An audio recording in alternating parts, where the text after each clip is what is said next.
नमस्कार बंधुरा आज के आरेकटी नतून पर्व निये एसेछि। आज के आमी सब्जी अर्थात कुमड़ो और पटल दिए मांस रान्ना करे देखाबो।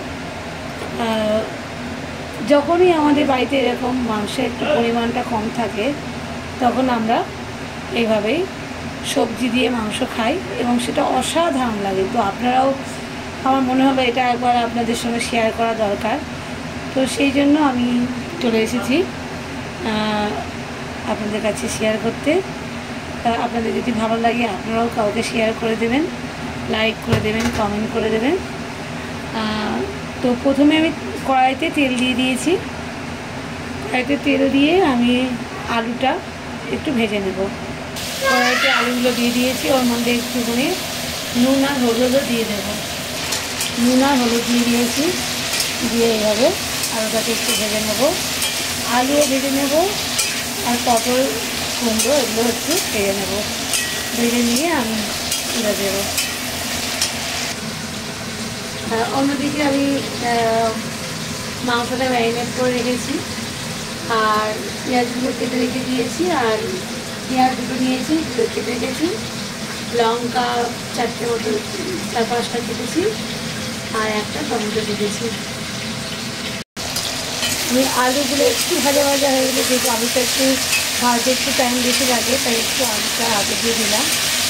এরপর আমি টমেটো কুমড়ো আর কেটে রাখা পটলগুলো ভেজে নেব। তো কুমড়ো আর পটলটাও দিয়ে দিয়েছি, দিয়ে এগুলো একটু ভেজে নেব যাতে কাঁচা গন্ধগুলো চলে যায়। এইভাবে আপনারা সবজি মাংস রান্না করে দেখবেন, অসাধারণ খেতে লাগে। এর আগে আমি বহুবার করেছি, তবু এবার মনে হলো যে আপনাদের কাছে একবার এটা শেয়ার করে দিই যাতে আপনারাও করে খেতে পারেন। আর যারা সবজি খেতে ভয় পান, মানে ভালো লাগে না, তারা যদি এইভাবে মাংসর সাথে সবজি রান্না করেন, সবজিও খাওয়া হলো আর মাংসটাও খাওয়া হলো। তো খুব ভালো লাগে। এবার একটু ভেজে নেব। ভেজে নিয়ে একটু ভাজা ভাজা হয়ে গেলে এটা আমি তুলে নেব। নিয়ে মাংসটা আমি দমে বসিয়ে দেবো।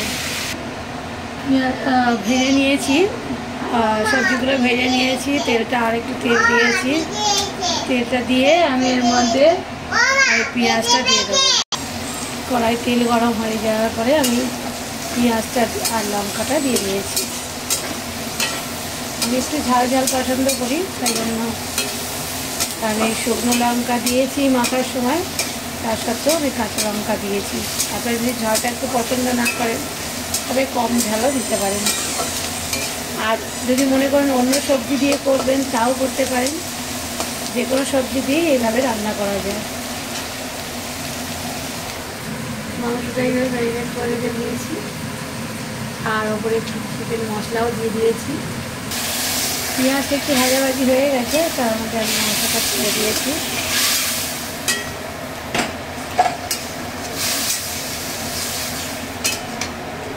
আমি এটাকে চাপা দিয়ে দেবো।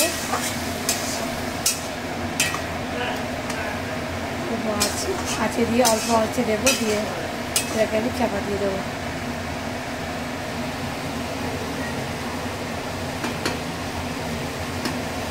পরিমাণ মতো লবণটা দিয়ে এটা একটু দমে বসিয়ে রাখবো।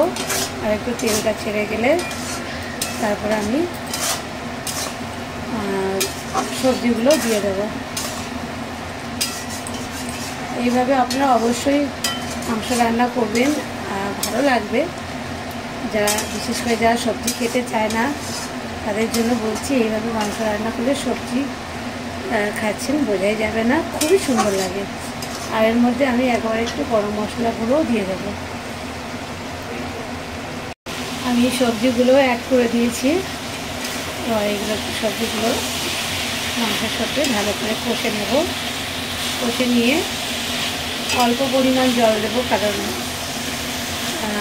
এর একটু মাখা মাখা হলেই ভালো, ঝোল হলে ভালো লাগবে না।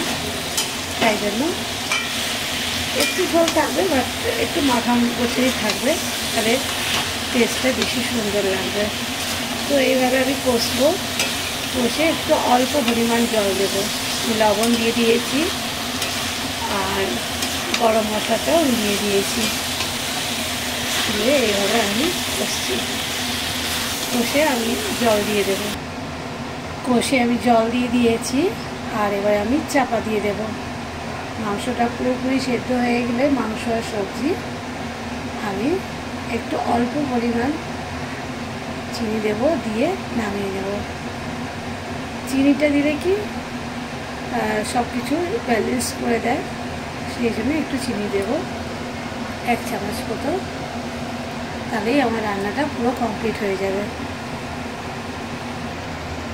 তরকারিটা একদম হয়ে গেছে, আলুগুলো একদম সেদ্ধ হয়ে গেছে। জল এটুকু আমি ঝোল ঝোল রাখবো।